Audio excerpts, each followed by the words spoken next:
హృదయపూర్వకంగా ధన్యవాదం తెలియజేస్తున్నాను.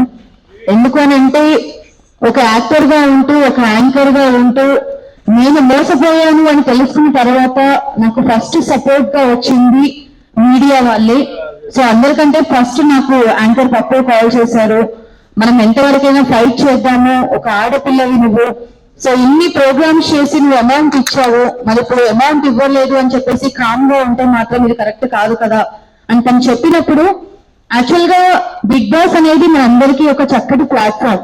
ఏ ఆర్టిస్ట్ అయినా, యాంకర్ అయినా, ఒక డిఓపి అయినా, డైరెక్టర్ అయినా, కొరియోగ్రాఫర్ అయినా, ఏ రంగంలో ఉన్నా కూడా బిగ్ బాస్ కి వెళ్తే మనకు ఒక బంగారు భవిష్యత్తు దొరుకుతుందని ప్రతి ఒక్కరు అనుకుంటారు. సో నేను కూడా అలాగే సీజన్ 7 కోసం ప్రయత్నాలు స్టార్ట్ చేసినప్పుడు సత్య గారిని కలవడం జరిగింది. అతను మా టీవీలో ఎవరమిలో కోటీశ్వరుడు ప్రోగ్రామ్ కి ప్రొడక్షన్ ఇన్ఛార్జ్ గా చేస్తున్నారు. సత్య గారు నాకు 1 year గా తెలుసు. సో అతనికి నేను కాల్ చేసి ఇలా ఆల్రెడీ నా ప్రొఫైల్ పంపించాను, మా ఫ్రెండ్ తల్లాడ సాయి కృష్ణ గారి ద్వారా నా ప్రయత్నాన్ని నేను స్టార్ట్ చేశాను, అయినప్పటికీ కూడా మీకు తెలిసిన వాళ్ళు ఎవరైనా ఉన్నారా అంటే సత్య గారు నాకు పరిచయం చేసిన పర్సన్ తమ్మాలి రాజు. సో తమ్మాలి రాజు అనే పర్సన్ కలిసిన తర్వాత ఆల్రెడీ మీ ప్రొఫైల్ వెళ్ళింది, కాకపోతే మన అంటే కొంచెం లేట్ గా వచ్చింది కదా ప్రొఫైల్, సరే ఓకే ఎలాగైనా నేను ప్రయత్నిస్తాను, కాకపోతే లోపలికి వెళ్ళిన తర్వాత మీకు పిఆర్ అనేది కావాలి, ఆ తర్వాత కాస్ట్యూమ్స్ మెయిన్ గా సాటర్డే సండే రోజు ఉంటాయి కదా అని చెప్పి మాట్లాడాడు. నేను కూడా ఓకే ఉంటాయని చెప్పాను. అతను 5 lakhs అమౌంట్ అడిగాడు. ఒక యాంకర్ గా, ఒక యాక్ట్రెస్ గా ఫస్ట్ నేను క్వశ్చన్ రైజ్ చేశాను, ఎందుకు ఇవ్వాలి అమౌంట్. అతను చెప్పింది, నువ్వు బయట ఉన్నా, నువ్వు ఓన్ గా కాస్ట్యూమ్స్ తీసుకున్నా మీరు అమౌంట్ పే చేయాల్సిందే కదా, లేదు మీరంటూ స్పెషల్ గా సపరేట్ ఒక పిఆర్ వన్ పెట్టుకోవాల్సిందే కదా అని మాట్లాడడం జరిగింది.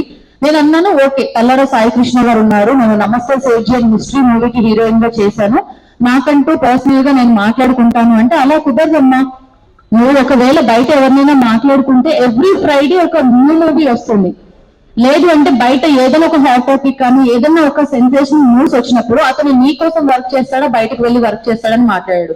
సో అప్పుడు నేను ఆలోచించి ఓకే, నేను హౌస్ లోకి వెళ్ళిన తర్వాత నాకంటూ పర్సనల్ గా ఉండి వర్క్ చేస్తారు కదా, ఓకే నాకంటూ ప్రతిదీ వాళ్ళు చూస్తుంటారు కదా అని ఒక ముఖ్య ఉద్దేశంతో నేను 2,50,000 జూన్ నెల ఫస్ట్ వీక్ లో ఇవ్వడం జరిగింది. ఎట్ ఏ టైం 2,50,000 ఇవ్వలేదు, ఒక 10 days లో అన్ని కూడా ఆన్లైన్ ట్రాన్సాక్షన్స్ చేశాను. సో అప్పుడు నేను మాట్లాడినప్పుడు అతను ఎంత కాన్ఫిడెన్స్ గా చెప్పాడు, నేనేమి నిన్ను బ్యాక్ బోర్డ్ నుంచి పంపించడం కోసం కాదమ్మా తీసుకునేది, నేనేమో నా స్వార్థం కోసం తీసుకోవట్లేదు, సత్య గారు అంటే నాకు అభిమానం, సో ఆయన త్రూ ద్వారా నువ్వు నాకు పరిచయం అయ్యావు కాబట్టి నేను నీకు ఒక అన్నగా హెల్ప్ చేస్తున్నాను అని తను చెప్పడం జరిగింది. సో అప్పుడు నేను నమ్మి అమౌంట్ ఇచ్చాను. జూన్ లో ఇచ్చాను amount. June, July, August, September 3rd show start అయింది. షో స్టార్టింగ్ కి ముందు యూట్యూబ్ లో మనకి పంపిస్తూ ఉంటారు కదా, ఈ విధంగా వీళ్ళు ఈ కంటెస్టెంట్ సెలెక్ట్ అయ్యారు, సీజన్ 7 లో ఇంతమంది వెళ్తున్నారు అన్నప్పుడు నేను స్క్రీన్ షాట్ తీసి తమ్మాలి రాజు అనే పర్సన్ కి వాట్సాప్ చేయడం జరిగింది.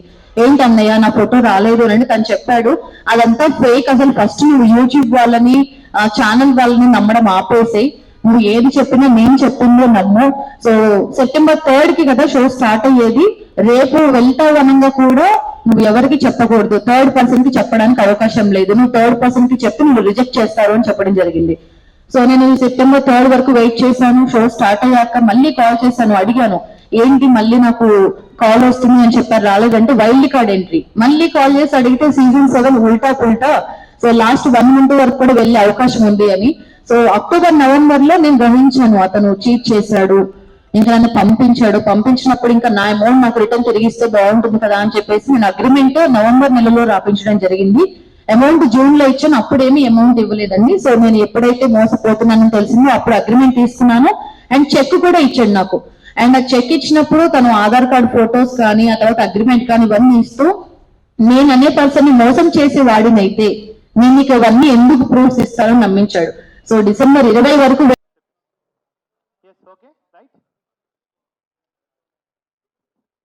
ఈరోజు Bigg Boss 7 season already 2 Telugu రాష్ట్రాల్లో సంచలనం సృష్టించింది. పల్లవి ప్రశాంత్ కేసు నుంచి కూడా బిగ్ బాస్ 7 ఎంతో అంటే చర్చనీయాంశం, ప్రపంచవ్యాప్తంగా తెలుగు ప్రజలు మొత్తం ప్లస్ బాలీవుడ్, హాలీవుడ్ కూడా వెళ్ళిపోయింది. ఇప్పుడు ఇంకోటి విషయం ఏంటంటే, సినీ యాక్ట్రెస్ మిస్ స్వప్న చౌదరి, ఓకే, ఆమె విషయంలో బిగ్ బాస్లో పని చేసిన ఇంతకుముందు ప్రజెంట్ మా టీవీలో లేడండి, ఇంతకుముందు పనిచేసే తమిళ రాజు అనే పర్సను స్వప్న మా క్లయింట్ నుంచి 5 లక్షల రూపాయలు డిమాండ్ చేసినట్టు మనకు ఆధారాలు కూడా ఉన్నాయి. ఒక కాంట్రాక్ట్ ప్లస్ ఒక చెక్ కూడా ఇష్యూ చేయడం జరిగింది. దీని విషయంలో ఫస్ట్ స్వప్న చౌదరి ఆఫ్టర్ పల్లవి ప్రశాంత్ కేసు బెయిల్ విషయంలో పాజిటివ్నెస్గా అంటే భావించి మా దగ్గరకు వచ్చారు. సో అప్పుడు నేను స్వప్న చౌదరికి ఏమని చెప్పినానంటే, మీరు ఇద్దరూ కూడా సినిమా ఇండస్ట్రీలో ఉంటున్నారు, దయచేసి ఎందుకంటే రేపు పొద్దున కలిసి ఒకరి ముఖాలు ఒకరు చూసుకోవాలి, let we give the 1 week time, లీగల్గా ఒక 1 వీక్ టైము తమిళ రాజుకు పర్సనల్గా నేనే కాల్ చేసి అడగడం జరిగింది. దాని తర్వాత బ్రదర్ నేను రెస్పెక్టబుల్గా మళ్ళీ బ్రదర్ మీరు ఏంటి మళ్ళీ ఇట్లా పరిస్థితి, ఆమె డబ్బులు ఆమెకి ఇచ్చేయాలి కదా అంటే, మేము ఇంట్రెస్ట్ ఇవ్వను, తర్వాత అమౌంట్ చేస్తాను, దాని తర్వాత స్వప్న కూడా మళ్ళీ నాకు రిటర్న్గా ఇట్లా నేను ఎలాంటి అగ్రిమెంట్ చేయలేదు అని కలిసి 2-3 వీడియోలు తీయాలని నాతో పర్సనల్గా చెప్పాడు ఫోన్లో. సో ఇప్పుడు తమిళ రాజు కూడా ఒక 1 వీక్ టైం ఇవ్వడం జరిగింది. సరే మరి ఇప్పుడు లీగల్గా ఫైట్ చేద్దామా, ఏమైనా కాంప్రమైజ్ అవుతామంటే లీగల్గానే ఫైట్ చేసుకోమన్నాడు. లీగల్గా ఫైట్ చేసుకోమన్న వితిన్ 24 అవర్స్లో జూబ్లీ హిల్స్ పోలీస్ స్టేషన్లో ఎఫ్ఐఆర్ నెంబర్ 73/2024 నమోదు చేసినామండి. స్వప్న చౌదరికి కంప్లైంట్ రాసి ఇవ్వడం వల్ల జూబ్లీ హిల్స్ పోలీస్ స్టేషన్ వాళ్ళకి ధన్యవాదాలు తెలుపుతున్నాం. వాళ్ళు పాజిటివ్గా రియాక్ట్ అయ్యి వితిన్ 24 అవర్స్ ఎవిడెన్స్ని బేస్ చేసుకొని ఏదైతే బాండ్ పేపర్ అండ్ చెక్ ఇదంతా ఉంది కదా, దాని మీద బేస్ చేసుకొని 19/1/2024 A1 తమిళ రాజును అక్యూజ్డ్ 1గా చేస్తూ ఎఫ్ఐఆర్ రిజిస్ట్రేషన్ చేసిండ్రు.